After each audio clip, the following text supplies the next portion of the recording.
look at how to use custom fields in our signs. Once we're in our project, we will go into library. In this particular case, this library is specific to this project. You will look and select the sign that you want to add the fields. In this case, I will go for a stair ID. You click on the little pen to be able to edit, and here at the top, we will click on fields. This is our beta field editor version, which means we're constantly working to improve it.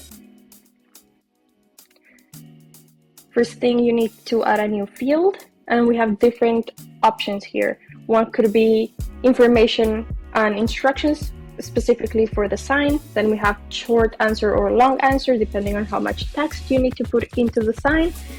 We have a multiple choice. Let's say if you have different colors depending on where you're placing the signs, you can have the colors there and just select as you go. And a yes, no, for example, if your sign needs a vinyl backer, you can just have a yes, no answer there. In this case, we will go for a short answer. And here we again click on the little pen to be able to edit it.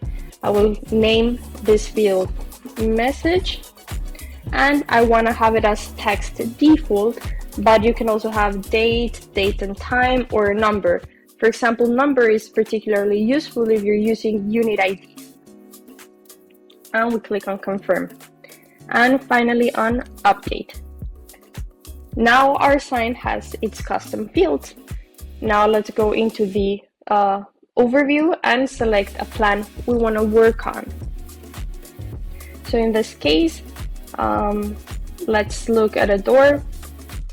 Just for illustration purposes, it doesn't need to be a stair.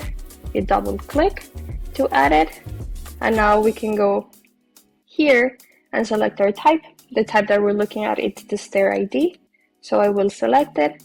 And then to be able to add my message, I will again click on the pen. Now you can see that the message field is available for us to be able to say, let's say, stair 1. And as you update, now your sign, you can see, has the message into it. And then as you need more and more messages in a sign, you add more and more custom fields to it. I hope this helps.